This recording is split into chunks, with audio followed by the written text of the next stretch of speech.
Hi welcome back to my channel. இந்த வீடியோவில் Juniper green energy கம்பெனியோட ஐபிஓ ரிவ்யூ தான் பார்க்க போகிறோம். வாங்க வீடியோவுக்கு போகலாம். இவங்க இந்தியாவில் இருக்கிற one of the leading independent renewable energy processing கம்பெனியாக இருக்காங்க. இவங்க சோலார், விண்ட் அண்ட் ஹைப்ரிட் மெத்தடாலஜியில் ரினியூபிள் எனர்ஜி ஜென்ரேட் பண்ணுறது தான் இவங்க மெயின் பிஸ்னஸாக பண்ணுறாங்க. இவங்களோட சோலார் பவர் ஜென்ரேஷன் ப்ராஜெக்ட்ஸை பொறுத்த வரைக்கும் பார்த்தீங்கன்னா, அந்த ப்ராஜெக்ட்டுக்கு தேவையான சைட்டை இவங்க ஐடென்டிஃபிகேஷன் பண்ணுறாங்க, லேண்ட் அக்விசிஷன் பண்ணுறாங்க, அப்புறம் ப்ராஜெக்ட்டுக்கு தேவையான இன்ஜினியரிங் டிசைனிங் அண்ட் பிளானிங் பண்ணுறாங்க, ப்ளஸ் சோலார் மாடல்ஸை ப்ரொக்யூர் பண்ணுறாங்க, இன்வெர்ட்டர்ஸ், அப்புறம் டிரான்ஸ்ஃபார்மர், எலக்ட்ரிக்கல் எக்யூப்மெண்ட் எல்லாத்தையும் ப்ரொக்யூர் பண்ணுறாங்க. அதுபோக இந்த ப்ராஜெக்ட்ஸுக்கு தேவையான சோலார் பார்க்ஸையும் இவங்க டெவலப் பண்ணுறாங்க, கிரிட் கனெக்டிவிட்டி எஸ்டாப்ளிஷ் பண்ணுறாங்க. இது போக அந்த ஆப்ரேஷன் அண்ட் மெயின்டெனன்ஸ் சர்வீஸையும் சொல்லி அவங்களே பார்த்துக்காங்க. ஸோ இப்படி end to end solar power ப்ராஜெக்ட்ஸுக்கான சப்போர்ட்டை யார்கிட்டையும் அவுட் சோர்ஸ் பண்ணாமல் அவங்களே இண்டிபெண்ட்டாக இந்த ப்ராஜெக்ட்ஸ் எடுத்து நடத்துகிறாங்க. இவங்களோட சோலார் போர்ட்ஃபோலியோ பொறுத்த வரைக்கும் பார்த்தீங்கன்னா, இப்போதைக்கு 18 ப்ராஜெக்ட்ஸ் கையில் இருக்கவங்களுக்கு இதோட டோட்டல் கெப்பாசிட்டி 1350 மெகாவாட் பீக்காக இருக்குது. இந்த ப்ராஜெக்ட்ஸ் எல்லாம் இப்போதைக்கு குஜராத், மகாராஷ்டிரா, ராஜஸ்தான் சொல்லி இந்தியாவில் 3 ஸ்டேட்டில் இவங்க பண்ணிருக்காங்க. அடுத்து விண்ட் பவர் ப்ராஜெக்ட்ஸை பொறுத்த வரைக்கும் இந்த ப்ராஜெக்ட்டுக்கு தேவையான சைட்டை இவங்களே ஐடென்டிஃபிகேஷன் பண்ணுறாங்க, லேண்ட் அக்விசிஷன் பண்ணுறாங்க, விண்ட் டர்பைனை ப்ரொக்யூர்மெண்ட் பண்ணுறாங்க. அதுபோக சிவில் அண்ட் எலக்ட்ரிக்கல் இன்ஃப்ராஸ்ட்ரக்சரையும் இவங்க டெவலப் பண்ணுறாங்க. ப்ரொக்யூர் பண்ண விண்ட் டர்பைனை சைட்டில் இன்ஸ்டலேஷன் பண்ணுறாங்க, அது கமிஷனிங் பண்ணுறாங்க. அதுபோக ஆப்ரேஷன் அண்ட் மெயின்டெனன்ஸ்னு சொல்லி இவங்களே இண்டிபெண்ட்டாக விண்ட் பவர் ப்ராஜெக்ட்ஸை இவங்க தராங்க. இவங்களோட விண்ட் போர்ட்ஃபோலியோவை பொறுத்த வரைக்கும் பார்த்தீங்கன்னா 6 ப்ராஜெக்ட்ஸ் இருக்குது இவங்களுக்கு கையில். இதோட டோட்டல் கெப்பாசிட்டி 432 மெகாவாட்டாக இருக்குது. இப்போதைக்கு விண்ட் ப்ராஜெக்ட்ஸை குஜராத்தில் மட்டும்தான் இவங்க எடுத்து நடத்துகிறாங்க. அடுத்து wind solar hybrid projects. So இந்த ப்ராஜெக்ட்ஸில் பார்த்தீங்கன்னா விண்ட் எனர்ஜியும் சோலார் எனர்ஜியும் இன்டகிரேட் பண்ணி ரினியூபிள் எனர்ஜி ஜென்ரேட் பண்ணுறதுக்கு தேவையான ரினியூபிள் எனர்ஜி பார்க்ஸை இவங்க டெவலப் பண்ணுறாங்க. அதுபோக ஹைப்ரிட் சிஸ்டம் இன்ஜினியரிங்கும் அவங்களே டெவலப் பண்ணுறாங்க. அதுபோக கம்பைன் டிரான்ஸ்மிஷன் இன்ஃப்ராஸ்ட்ரக்சரையும் டெவலப் பண்ணுறாங்க. அந்த ப்ராஜெக்ட்ஸை ஆப்ரேட் அண்ட் மெயின்டெனன்ஸையும் இவங்களே பார்த்துக்கிறாங்க. இவங்களோட ஹைப்ரிட் போர்ட்ஃபோலியோ பொறுத்த வரைக்கும் பார்த்தீங்கன்னா, இப்போதைக்கு 17 ப்ராஜெக்ட்ஸ் கையில் இருக்கு. இதோட டோட்டல் கெப்பாசிட்டிங்கிறது 3931 மெகாவாட் பீக்காக இருக்குது. அடுத்து எஃப்டிஆர்இ வித் பிஎஸ். எஃப்டிஆர்ங்கிறது ஒன்றும் கிடையாது, firm and dispatchable renewable energy. பிஇஎஸ்எஸ்ங்கிறது battery energy storage system. So இந்த எஃப்டிஆர்ங்கிறது பேட்டரி எனர்ஜி ஸ்டோரேஜ் சிஸ்டத்தோட இன்டகிரேட் பண்ணி செய்கிற ப்ராஜெக்ட்ஸ் தான் எஃப்டிஆர்இ வித் பிஎஸ்எஸ்ன்னு சொல்கிறாங்க. இது வந்து ஜுனிப்பர் கிரீன் எனர்ஜியோட one of the advanced renewable energy ஆஃபரிங்காக இருக்கும். இந்த ப்ராஜெக்ட்ஸை பொறுத்த வரைக்கும் பார்த்தீங்கன்னா, இந்த எஃப்டிஆர்இ கான்ட்ராக்டில் இவங்களுக்கும் அவங்களோட கிளைண்ட்டுக்கும் அக்ரிமெண்ட் சைன் பண்ணியிருப்பாங்க. அது எப்படி இருக்குன்னு பார்த்தீங்கன்னா, ஒரு ஸ்பெசிஃபிக் டைமில், ஒரு ஸ்பெசிஃபிக் டியூரேஷனில், ஒரு ஸ்பெசிஃபிக் குவான்டிட்டி ஆஃப் எனர்ஜி வந்து நீங்கள் சப்ளை பண்ணுங்கிற மாதிரியான அக்ரிமெண்ட் இவங்களுக்கும் இவங்களோட கிளைண்ட்டுக்கு இருக்கும். ஃபார் எக்ஸாம்பிள், இப்போது ஈவினிங் 6லேருந்து 10 வரைக்கும் எனக்கு 100 மெகாவாட் சப்ளை பண்ணணும்னு சொல்லி கிளைண்ட்டு கேட்குறாங்கன்னா வச்சுக்கோங்க. ஈவினிங் 6லேருந்து 10 வரைக்கும் உங்களுக்கு சோலார் எனர்ஜிலேருந்து பெருசாக எடுக்க முடியாது, ஏன்னா சன் இருக்காது. ஸோ அப்போ வந்து சோலார் பவர் ஜென்ரேட் பண்ணுறது ரொம்ப கஷ்டம். இதே நீங்கள் விண்ட் எனர்ஜியை பொறுத்த வரைக்கும் பார்த்தீங்கன்னா, அதுவுமே வந்து அளவில் கிடைக்க வாய்ப்பு கிடையாது. ஏன்னா டே டைமில் வாட்டர் நிறையா இருக்கும். ஸோ அதனால் வந்து விண்ட் ஜென்ரேஷன் அதிகமாக இருக்கும். இதே ஈவினிங் 6லேருந்து 10 வந்துட்டு விண்ட் ஜென்ரேஷனுக்கு ரொம்ப கம்மியாக இருக்கும். ஸோ இந்த மாதிரி சுச்சுவேஷனில் வந்து கம்பெனியால் வந்துட்டு 100 மெகாவாட் வந்து சப்ளை பண்ண முடியுமானா முடியாது, ரொம்ப கஷ்டம். இதே பிஇஎஸ்எஸ், அதாவது பேட்டரி எனர்ஜி ஸ்டோரேஜ் சிஸ்டத்தோட இன்டெகிரேட் பண்ணும்போது என்ன ஆகும்னு பார்த்தீங்கன்னா, இப்போ மார்னிங்லேருந்து ஈவினிங் வரைக்கும் அவங்க ஜென்ரேட் பண்ணுற சோலார் பவராக இருக்கட்டும், விண்ட் பவராக இருக்கட்டும், இதோட எக்ஸஸ் எனர்ஜி வந்துட்டு இந்த பேட்டரி எனர்ஜி ஸ்டோரேஜ் சிஸ்டம் செல்லில் போட்டு சார்ஜ் பண்ணிடுவாங்க. ஸோ அதில் இருக்கும். ஸோ அது போக வந்துட்டு ஈவினிங்கும் பார்த்தீங்கன்னா, இந்த சோலார் பவர், விண்ட் பவர்லேருந்து எவ்வளோக்கு எவ்வளோ எனர்ஜி ஜென்ரேட் பண்ண முடியுமோ அது ஜென்ரேட் பண்ணுவாங்க.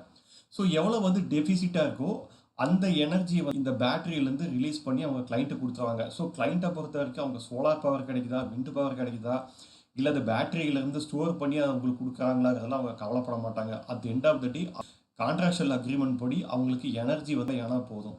ஸோ இதுதான் FDRE contract with BESS. So இந்த எஃப்டிஆர்இ போர்ட்ஃபோலியோ பொறுத்த வரைக்கும் பார்த்தீங்கன்னா, இப்போதைக்கு அவங்களுக்கு 9 ப்ராஜெக்ட்ஸ் கையில் இருக்குது. இதோட டோட்டல் கெப்பாசிட்டிங்கிறது 4532 மெகாவாட் பீக்காக இருக்குது. அதுபோக இப்போ ரீசன்ட் டைமில் இவங்க பவர் ட்ரேடிங் பிஸ்னஸும் வந்து இப்போது ஆரம்பிச்சிருக்காங்க. இதை வந்து அவங்களோட சப்சிடரி கம்பெனியான Juniper green power trading private limited மூலமாக electricity purchase and sales business இப்போ அவங்க பண்ண ஆரம்பிச்சிருக்காங்க. இதுதான் ஜுனிப்பர் கிரீன் எனர்ஜி பண்ணுற பிஸ்னஸ். இப்போ இந்த கம்பெனியோட ஐபிஓ டீட்டெயில்ஸ் பார்த்துடலாம். ஐபிஓ மூலமாக கம்பெனி திரட்ட போகிற மொத்த பணத்தோட மதிப்பு 1800 கோடி.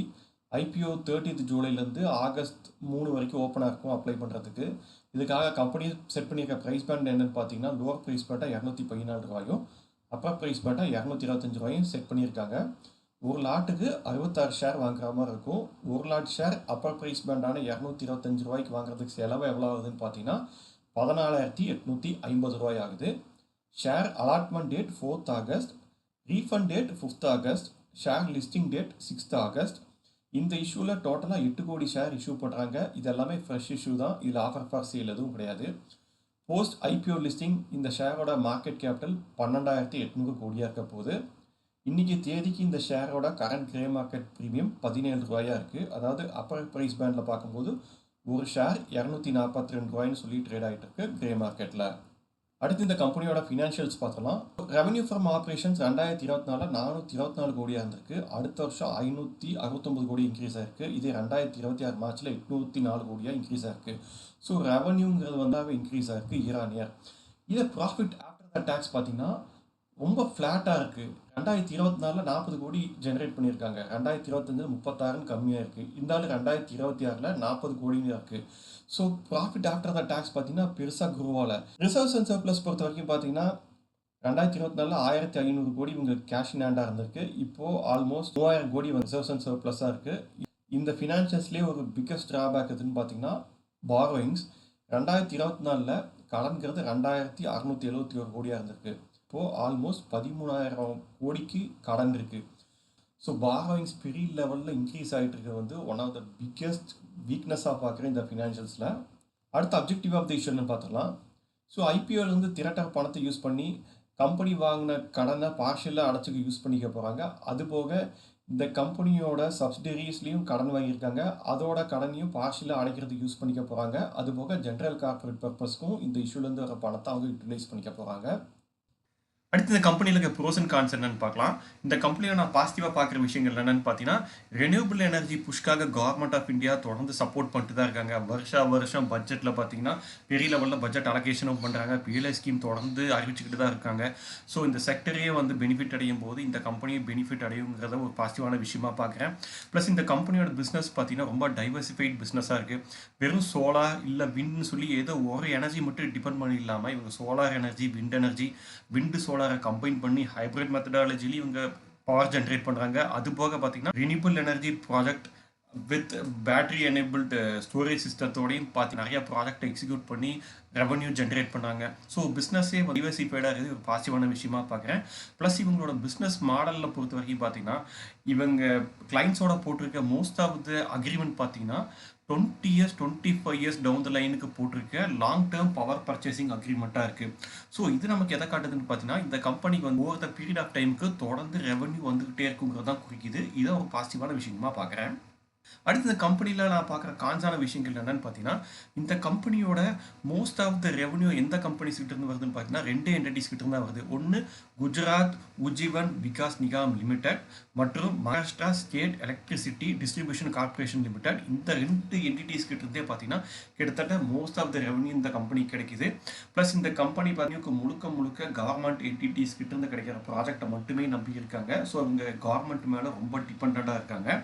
அடுத்து இந்த கம்பெனியில் நான் பார்க்குற நெகட்டிவான விஷயம் என்னென்னு பார்த்தீங்கன்னா இது highly capital intense business. So அதனால் வந்து தொடர்ந்து கடன் வாங்கிட்டே இருக்க மாதிரி இருக்கும்.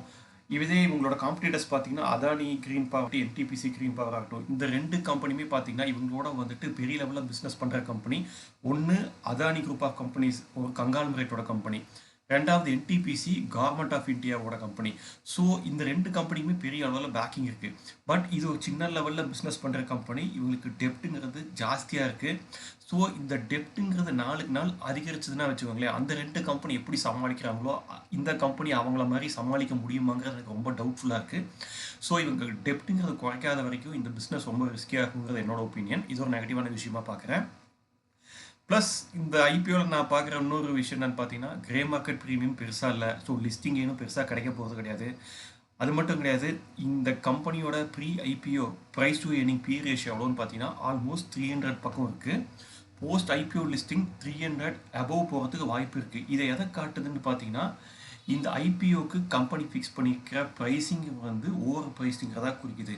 ஸோ இவ்வளவு எக்ஸ்பென்சிவான ஒரு கம்பெனியை ஐபிஓவில் வாங்குறதுங்கிறது அட்வைசபிளாக இல்லைங்கிறது என்னோட ஒப்பீனியன். அதனாலேயே பார்த்து ஐபிஓவை நான் அவாய்ட் பண்ணுறேன். நீங்கள் இந்த ஐபிஓக்கு அப்ளை பண்ணுறீங்களா, அவாய்ட் பண்ணுறீங்களாங்கிறத மறக்காமல் கமெண்ட் செக்ஷனில் பதிவிடுங்க. மீண்டும் வேற ஒரு வீடியோவில் சந்திக்கலாம். அது வரைக்கும் பாய்.